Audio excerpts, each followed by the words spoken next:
Je ne travaille jamais pour le web, je déteste le web, j'ai moi-même assez peu d'ordinateur et j'adore faxer mes dessins en fait. J'avais même une application iPhone et je m'en suis retiré parce que déjà je trouvais ça hallucinant de filer 30% immédiatement à Apple quoi qu'il se passe, ça me scandalisait et en plus le code de conduite sur les applications était totalement liberticide.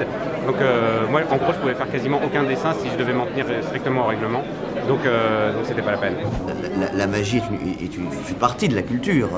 Au Forum d'Avignon, qui est quand même le forum de la culture, des médias et de l'économie, dont le principal sujet, d'après ce que j'entends, sont soit Internet, soit une nouvelle technologie, il nous semblait essentiel de remettre les nouvelles technologies au cœur de l'humain.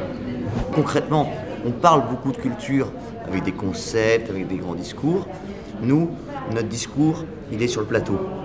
Voilà. Nous, notre discours, c'est d'apporter une émotion. Investir dans la culture, ça veut dire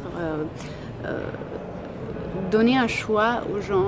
Et dans mon métier de cinéma et de théâtre, c'est donner une autre perspective de ce qui est le commun et de ce qui est commercial.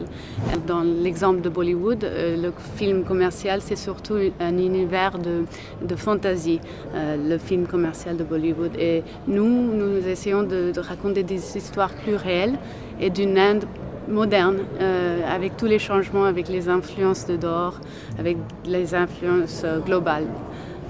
Dans notre travail, nous, de magiciens, on travaille toujours avec les nouvelles technologies. Mais dans l'histoire de la magie, ça s'est toujours fait comme ça. La technique d'hologramme, qui s'apparente à l'hologramme qu'on a développé hier, optiquement, elle date d'il y a 20 siècles. C'était Héron d'Alexandrie qui a fait ça au 1er siècle après Jésus-Christ. Après, on continue à inventer des nouvelles manières de le faire, à trouver des nouveaux matériaux et à surtout essayer d'utiliser ces outils-là pour les mettre dans le réel. C'est-à-dire que c'est pas utiliser les nouvelles technologies pour parler du virtuel, pour être sur un écran, etc. C'est le remettre dans les enjeux du réel. La magie, c'est quand le réel bascule à l'intérieur du propre réel des spectateurs. I'm basically somebody who's doing the one thing that is almost impossible to do. I'm a poet, and I don't know many poets who make a living from their work.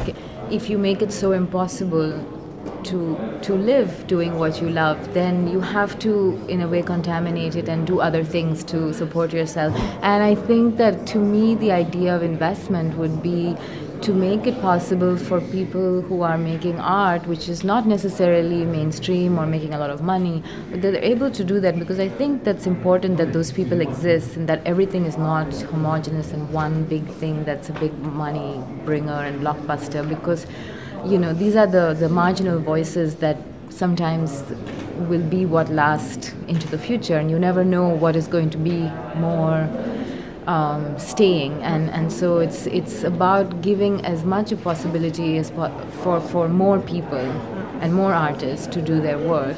And I don't know the economics of it and how that works, but I know as an artist that it's been incredibly difficult and uncertain, and you knew that when you start, but it's at some point you need to have some, you know, backup from somewhere.